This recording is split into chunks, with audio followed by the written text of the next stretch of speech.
I am reporter Richard Rellis, and I approve this message. Wait, no, election commercial season is over, but election season is still with us. The counting continues and the controversies continue. We'll get you up to date on the latest numbers and the controversy over the ballot counting, which, as you can see, is still taking place. We can take a live shot of the ballot tabulation center inside the Maricopa County Elections Department. The counting continues, even though there is controversy and some protests that have gone on last night and this morning, including a very famous conspiracy theorist who has graced Phoenix with his presence. We will get to all of that. Oh, and Sharpie Gate, the conspiracy theory that has come out of this election. We'll dive into a court hearing that was held yesterday on that. But let's open up with our national political team, Yvonne Widget-Sanchez, Ron Hansen, to look at the latest numbers in Arizona. By the way, it's Casual Friday. I've declared that even on an election week, but I should have sent you a memo, Ron. Are we done? Is this thing going to be over today? It sure feels like it. It seems like certainly nationally we've reached the tipping point where the inertia that was leading to give the Democratic ticket confidence heading into the last few days, we've reached that. It looks like Pennsylvania is the decisive blow for Joe Biden, and that does not appear likely to go backward in any way. When you look at Arizona, President Trump has cut into the margins even further here, but it was not as much as what he needed just to be able to stay on track, to be able to catch Biden in the end. That path is now looking increasingly unlikely and ultimately won't matter if Pennsylvania goes the way it looks at the moment. And it looks like, Yvonne, as you predicted, the Senate race is kind of still out of reach. Did McSally make up any ground, do we know? She picked up several hundred votes, but obviously not enough to make any sort of meaningful difference when it comes to the fundamentals of this race. It was called early Wednesday morning by the Associated Press for McSally. Several other networks today with this latest drop from Maricopa County have also called it for her. She has not conceded. It's important to note. And we've not heard from her, and we've not heard back from her campaign as to, what they're thinking on this is and where she is. President Trump gave a very interesting address from the Oval Office yesterday that repeated some baseless notions that this election is being stolen from him. Has there been reaction from our congressional delegation besides, maybe the usual prepared statements or anything? Has anyone come forward expressing any kind of alarm, either publicly or privately? Yeah, so that's been one of the more troubling developments in recent days. We've seen Paul Gosar in particular, but joined by Debbie Lesko and even Andy Biggs, as well as former Congressman John Shadegg, all appearing at rallies, essentially questioning whether the votes that are supposed to be counted will be counted, casting doubt on this. Paul Gosar has gone so far as to say that the results so far are illegitimate and that this is really kind of just stoking anger. And he is leading a rally downtown to call into question what is happening now with the entire trajectory of the election. These are some of the events that have attracted other conspiracy-minded folks as well. Some of them are well known to you, Richard. Yeah, and although I know by saying this I'll risk getting flamed on Twitter by Governor Ducey's communication staff, the governor has been silent over the last few days about this. I mean, he sent out some tweets sort of affirming Arizona's election process, but he's in a strange position here about how to handle the state's ballots and also keep Donald Trump happy. I mean, there was reporting that Trump had called Ducey very upset. I don't know whether there's been any confirmation of that, but how do you see Ducey's role in this?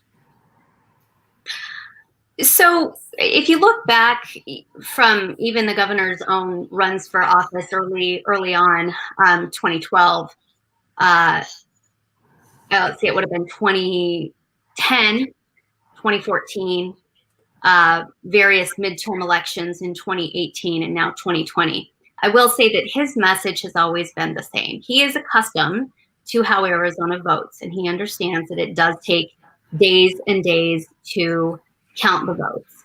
Now, he does have a very savvy, data-driven campaign team, political team around him. That includes Sarah Mueller, his longtime advisor. My understanding is that she has been on those conversations that the governor has had with the administration. I believe he's also spoken quite a bit to Vice President Mike Pence. And, look, I don't think we're going to see him weigh in until we have a count, until all of the votes are counted. I don't think we're going to see him behave the way that we're seeing, Paul Gosar, for example, Arizona Republican Party Chairwoman Kelly Ward, who is accusing Democrats and elections officials of stealing the election. I don't think we'll see that sort of rhetoric for him.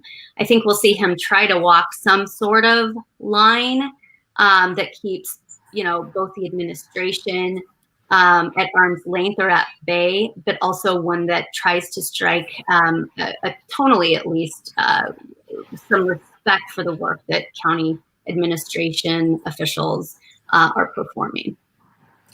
Yvonne and Ron, thanks for joining us today and all this week. We might be at the end. Thank you. Thank you both. Thanks for having us.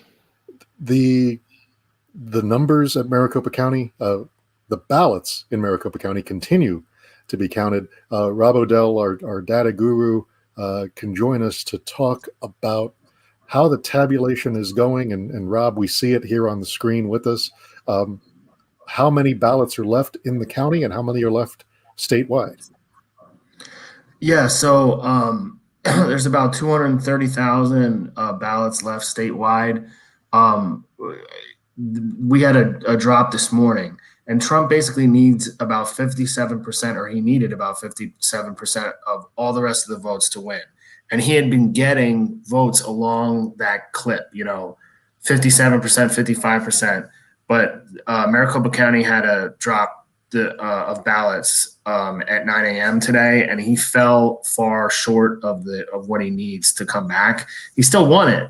In any other election, winning 50.5% would be good. He won that batch, but the problem is he's so far behind that actually puts him off the pace. And if in the story you had earlier this week, he needed to essentially keep that pace going, drop by drop. Keep that average up, and this shows a slippage. I mean, the next batch he could get 70%, right? But patterns start to emerge after a while as vote drops come out. Yeah, exactly. That's exactly it. So we had been looking for what these early ballots that had been dropped off at the polling places would look like, because it's very difficult to model how ballots are going to act unless you have some. And this year has kind of turned the whole election process in Arizona, how ballots come in, on its head. Normally, Republicans vote early, Democrats vote late. This year, it's been Democrats vote early in huge numbers, Republicans vote late in huge numbers. So these ballots that were dropped off at the polls, these early ballots that were dropped off at the polls, people didn't know what they were going to look like. Democrats were saying they're going to look like they normally did. Republicans were saying no, they're going to be red like all the election day ballots were this year. It kind of came in the middle. But the problem is for Trump is he needed it not to come in the middle. He needed it to come in like those votes on election day, and that didn't happen. And so, we're going to get another ballot drop at 7 p.m. from Maricopa County. And if it looks anything similar to what this looked like, he's really has no path after that. Now, it's not for sure what it's going to look like. It could come in, like you said, at 70%. It's just much less likely once you get a look at what those early ballots on election day did. Right, because we're pulling from the same pool of voters, right? I mean, the behavior isn't going to radically change just because a ballot is counted one day or the other. Exactly. It's the same group of folks. I was going to bring Jen Fifield in to talk about, I guess, the controversy over counting in general. And like Rob, as you and I talked yesterday, people can see the camera. I guess they could put up a copy of today's paper and a clock next to it to show that this isn't a loop. This is actually today. But I mean, there was a lot of folks. There's folks outside this building last night who were advocating that the voting be continued. I'm not sure exactly what. And then we had a surprise guest, Alex Jones, the famous conspiracy theorist and radio host, and well, not on the radio, I don't think anymore. He has a webcast for sure. But Alex Jones showed up. Let's take a look at what he had to say outside this building last night. Got America. They tried to steal the elections for the Chi-Coms, but America's waking up, and you're the best people in the country. We salute you.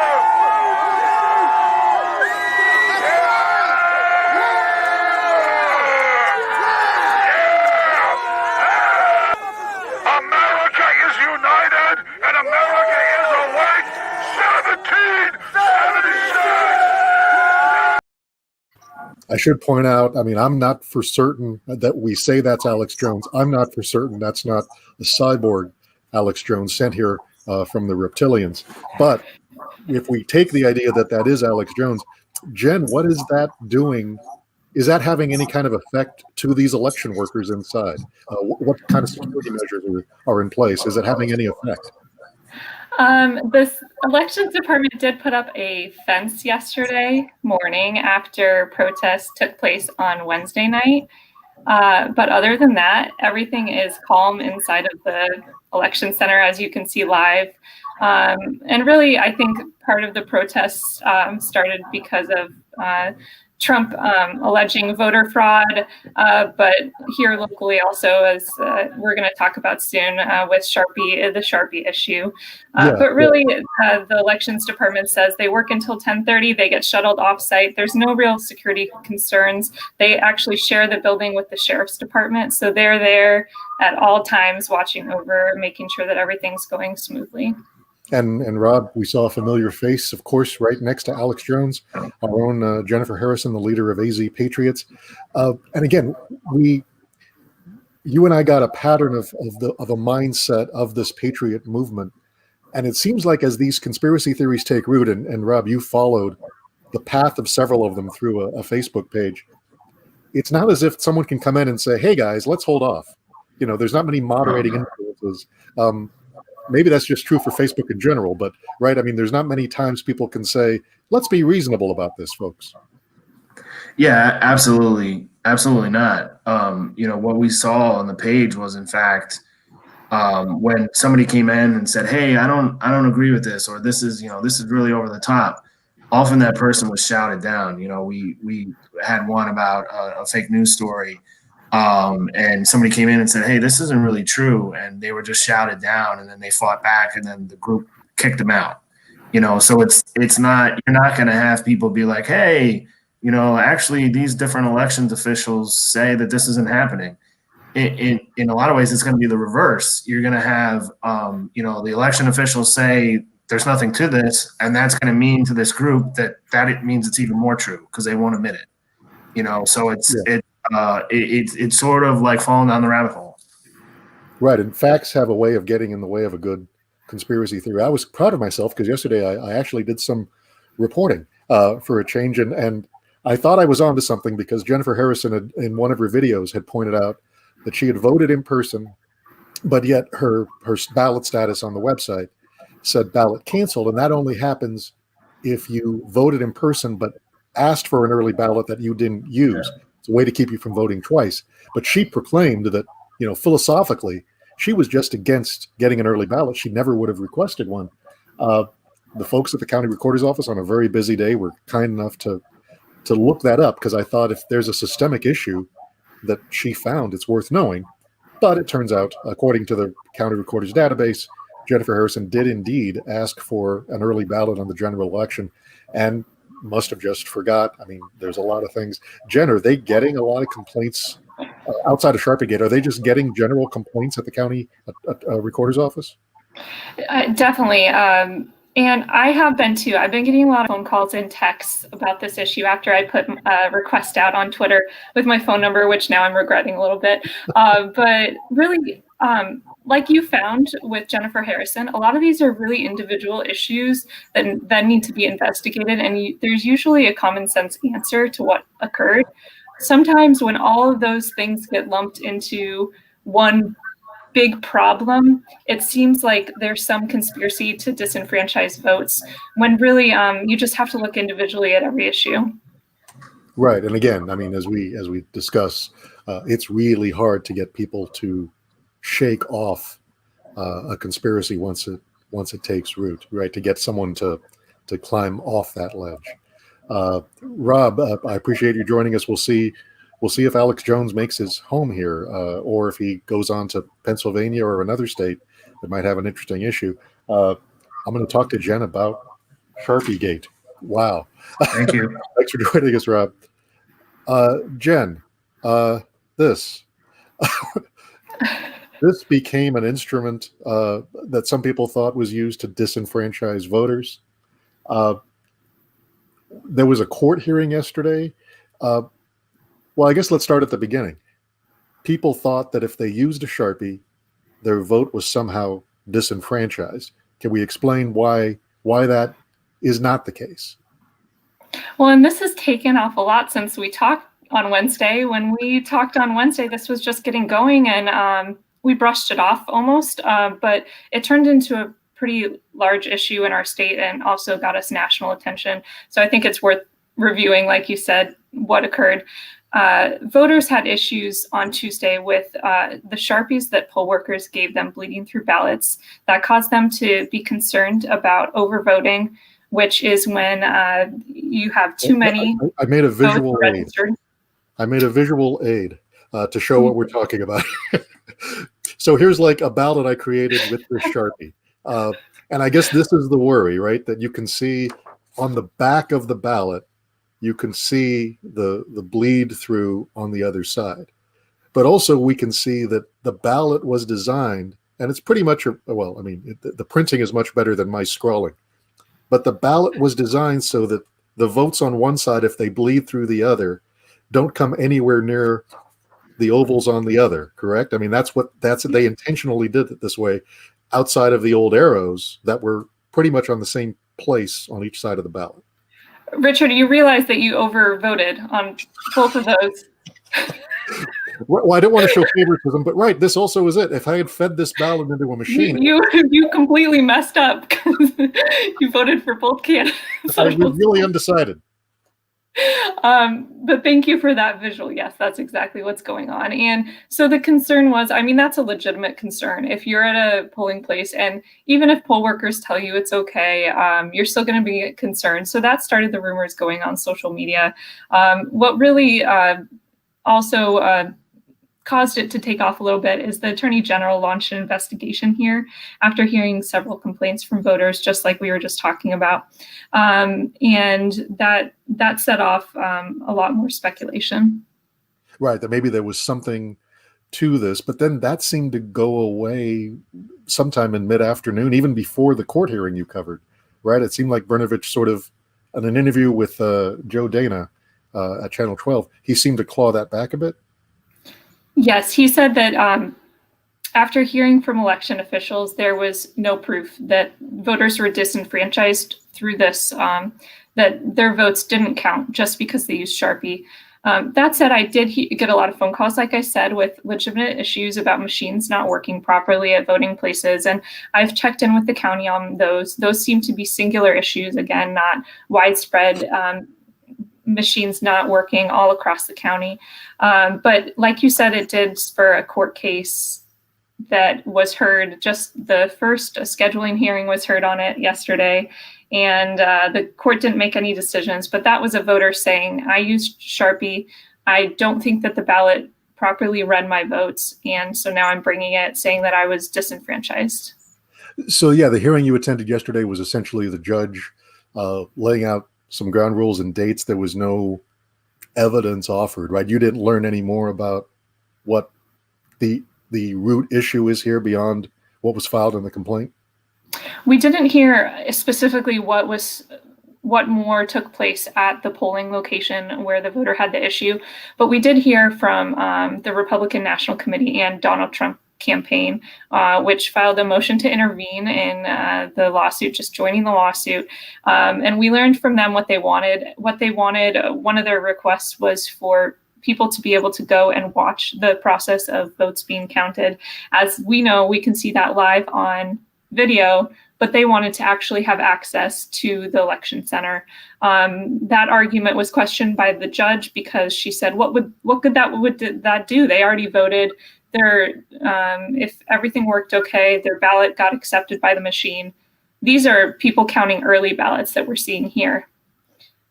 So the judge is going to continue to discuss the timeline on that case, whether it gets dismissed, whether it's heard. All that will be decided later.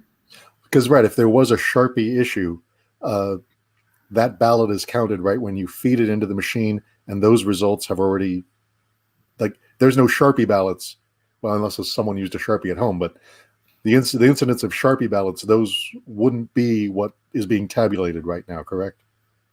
If the machine took the ballot, that's done, that's counted. Yeah, and I think people wanted more confirmation online. Like if you have an early ballot, it's almost reassuring to say your ballot was verified and counted. You don't get that if you vote in person, but you do get in real life a machine turning green and saying your ballot is counted right in front of you, correct? I'm glad you brought that up, because last time we talked, I had said that you could look up online. If you voted in person, you can look up whether your ballot was cast. That was for any time before Election Day. So if you went to a vote center anytime before Tuesday and cast a ballot in person, then you're able to look it up on beballotready.org. .vote. We've now learned that if you cast it in person, the only validation you're going to get until it's reflected in voter history on the Secretary of State's website, which it isn't yet for this election, the only validation is when you put it in and it says counted and you watch it. That's it. Right, with your own eyes, live in front of you. But right, I mean, people might want the receipt if they don't believe their own eyes, or somehow, I guess, because conspiracies, it can be called into question. And I guess even today there was a rally where Turning Point came in and were arguing to, according to tweets from Jamie Landers, the reporter who was covering it, arguing to stop the counting, which had they done so in Arizona, would have made it so that Biden is the winner. It looks like Kelly Ward at that same rally argued to continue the counting. But again, I mean, the Maricopa County Elections Department and poll workers and these people you talk to, are they political animals? Or, I mean, are they going to be swayed, or are they just going to keep their heads down and do their job? The county elections workers in there counting the ballots right now are part-time temporary workers that the county hired for this process. They have bipartisan watchers sitting right there. And I don't know if you can see them on camera right now. I'm trying to look. They might be the people in the back there with the television screen above their head. These are people that were brought in. There's always from both or all three political parties just watching the process. So verifying that these workers are doing what they're supposed to do and everything is running smoothly. So really, if there's any question with an individual ballot, that's reviewed by a bipartisan team as well. Yeah, and even libertarians are in there, right? I mean, it's all political parties get a little say in what's going on here, and I guess if these conspiracy theories persist, I guess it's up to officials to try to make it even more transparent or try to be out in the open. Katie Hobbs, our Secretary of State, seemed to get in a little feud with the Attorney General. She seemed to get a little snarky about him almost legitimizing the questions over this process, correct? Yeah, the Secretary of State's office wrote to the Attorney General saying that they really caused this conspiracy theory to run wild. And the Attorney General, like we talked about a little earlier, came back and said that he now knows that voters weren't disenfranchised this way, but he just wanted more information. That is his job, to check in on complaints from residents that he gets. And so that was his theory behind it. And, you know, we also had county. Well, I was saying, the county election officials weighing in on the Attorney General's complaint, just answering all of his questions. Yeah, and I think Secretary of State on Twitter said, next time, don't make it public. Just give me a phone call and we'll talk about it. We'll see how this goes. Jen, I appreciate it. Glad we got to the bottom. Thank you for not mocking too badly my scribbling skills. Thanks for joining us. Have a great weekend. Thank you. Let's travel down now to southern Arizona. There's ballots being counted there too, and Rafael Carranza is watching it happen. If he's joining us, there he is. Rafael, tell us what's going on, how the counting is going there. Are we having trouble seeing? Yeah. There we go. So we can what's hear you, happening Rafael. here? Yes, what's happening here is that they're preparing to get some of the ballots ready to get counted. So there are approximately 7,000 to 8,000 early ballots that will be counted today, according to Pima County. And these are early ballots that were submitted either either Monday or Tuesday, election day. And so these are very important for both campaigns, because if Trump hopes to keep alive his hopes of re-election or winning back Arizona, he really has to pad up his totals and look for votes anywhere that he can get them, including Democratic strongholds like Pima County. But that is going to be a tough task, just because Pima County is such a strong Democratic stronghold here. The vote for Biden here went 60-40%.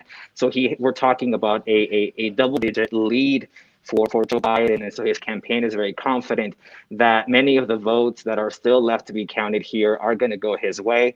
But in addition to the 7,000 to 8,000 early ballots that are still uncounted here in Pima County, there are also 18,000 provisional ballots, and those are actually not going to be counted until next week, Pima County tells us. So the timeline, more or less, of what we're looking at right now is that today, on Friday, they're going to be counting 7,000 to 8,000 early ballots. They're going to announce the results of those counts later today, this afternoon, this evening. And then in the meantime, you also have the county recorder here in Pima County who is verifying the signatures and verifying the provisional ballots to ensure that there are no duplications of any additional votes. And so once those are verified, the process, they will be handed over to the elections department, and they will then, get ready to handle them. And that, as you can see behind me right now, there's not a lot of activity, but the people behind me, they're the ones that have to take it out of the envelope. They have to unfold it. They have to prepare it to get counted. And then they have a team of about 9 people who will then take those ballots that have already been processed and are ready to be tabulated. They'll put them to the machines, and that's how we get those results. But again, those provisional ballots, are not going to be ready. They're not going to be counted until next week. That's what they're telling us right now. However, a lot of that work that's going to be done to get those ballots ready, that's going to be done over the weekend. The county recorder is going to have 2 shifts. They're telling us that they're going to be working to ensure that those provisional ballots are finalized. So as soon as Monday hits, they'll be ready to get voted or to get counted. Yeah, and then we could see maybe some final results early next week. But obviously, we know in this state the counting continues until everyone is done, and people do have an opportunity with the provisionals, if there's a problem with the ballot, to come in and, as they call it, cure the ballot. And there's probably some local races that are still hanging in the balance down in southern Arizona. I think the congressional race is pretty solid. But right, I mean, I'm not sure if there's any local races down there that are still on pins and needles waiting for these ballots. There actually is, before all of these votes, these remaining early ballots were counted, there was a lot of attention placed in particular in one of the supervisors' race, because if you look at Pima County overall, as we mentioned, it's a Democratic stronghold, but that also means that, when the results started coming in, it seemed as though they had nearly swept all of the countywide races. We're talking about supervisors, county attorney, the sheriff as well. It's a very tight race there too. But now, as more of these votes are being counted, these remaining early ballots and provisional ballots, the margins there are in the hundreds in some cases. And so there's a lot of attention that's being placed, to these remaining counts to see, what's going to happen at the local level. Certainly with the sheriff's race, you have the incumbent, the Republican, Mark Napier, who is running for re-election, and he's actually behind in the counts right now to former Sheriff Chris Nanos. And so, there's definitely a lot of attention being focused to, the count that will come out today, as well as those provisional ballots and what that could mean for those undecided races. Okay, yeah, and I see. I mean, we can see over your shoulder now. You were dark for a second, but we can see over your shoulder now. That's actually the counting room, so we know that's not a simulation, right? These are actual people counting actual ballots, so that's good to see. Yeah, it is. Yeah, and so the people behind me actually, right now there isn't a lot of activity because that work is barely going to start, and so many of what we've seen over the course of the past, what I've seen, since I've gotten here is that you have some of the people inside who are who are looking at the ballots, examining them. But then you also have another about half of them who are just kind of sitting around waiting for more of those ballots to be processed. And that's because the county recorder, as I mentioned, first has to verify the signatures and really make sure that, that the signatures match and all that.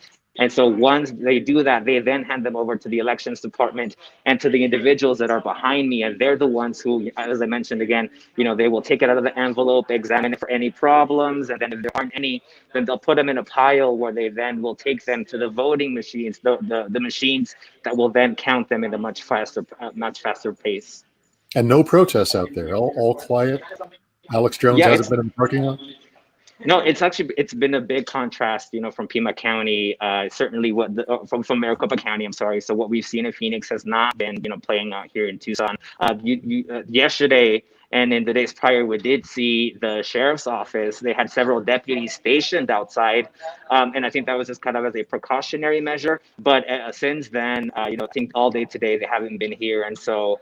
There's really no concern that there's going to be any sort of problems. And I think part of the reason for that too is that the office here for the elections department is based in the southern part of the city in South Tucson, but it's south of the airport, so it's very far from the populated centers. It's not downtown like in Phoenix where you're surrounded by these large population centers. It's more rural. It's very commercial, a lot of commercial buildings. So that's not a concern for many of the officials down here. Rafael Carranza, good to see you again virtually, and thanks for joining us.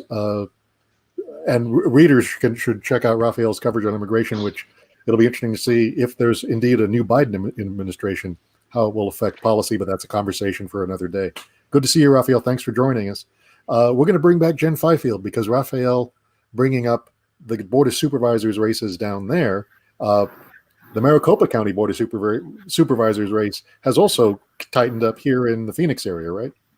Yeah, and it's actually one of the spots has flipped since we last spoke. So we were looking at a Democratic majority on the board when we spoke on Wednesday, which currently there's a Republican majority 4-1.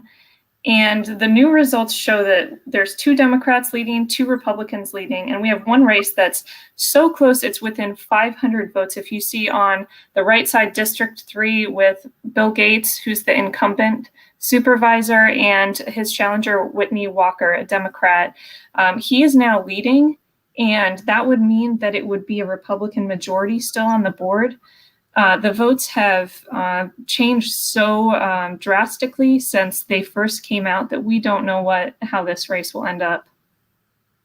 Right, and I guess that's the thing. A lot of what looked like a blue wave, or a lot of Democrats doing well in the early numbers, some of those have been erased, especially in the legislature, as we've seen more ballots be counted. Let's also take a quick look at the county attorney's race. I'm still holding my Sharpie, which still has Alistair Adele in the lead over her challenger, Julie Gunnigal. Again, a race that when we talked after the first batch of votes were counted, it looked like Julie Gunnigal was slightly in the lead there, but that is flipped as it goes, which again, Jen, that gets back to this theory. If there was going to be a countywide conspiracy to stop Republican votes, well, it didn't quite work, right? It's hard to find a unifying theory in which the Sharpies would have been handed out only to some voters and not others. But right, that's it. Well, and that's the point with the protesters now switching their message to stop the counting this morning. Republicans are coming in handily in results. I don't think that those protesters want them to stop.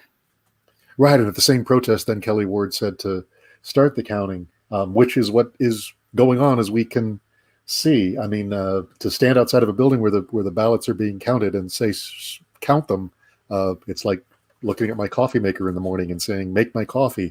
And again, I mean, I'm going to go out on a slight limb, but I would say that a lot of the people who are out there protesting would probably be better served reading news websites like AZ Central, or watching actual broadcast television or cable television to get their news rather than social media. I'll get off my soapbox now, but yay journalism! Thank you, Jen, for the work you do covering the county and the city and these races. Thank you so much, Richard. And again, I mean, if you are a subscriber, thank you. You make our work possible, so we can work to bring you verifiable, solid information about what's happening. If you are not a subscriber, consider it. We are close. It looks like this is the Associated Press board with Biden at 264, President Trump at 214.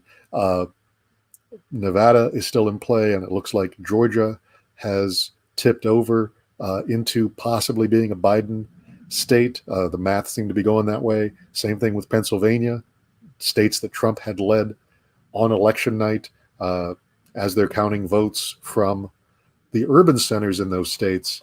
It is going more towards Biden, and actually it's just those states count their ballots.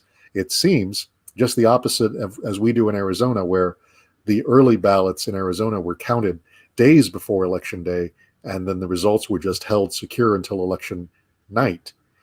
In other states, it was the reverse. They're counting those early ballots now. And the former Vice President Joe Biden is expected to address the nation in prime time. I imagine we'll be streaming that on AZ Central, and you can read stories about the national races and all the statewide and local races, because there's a lot going on from the top of the ballot all the way down to the city level of the municipal elections.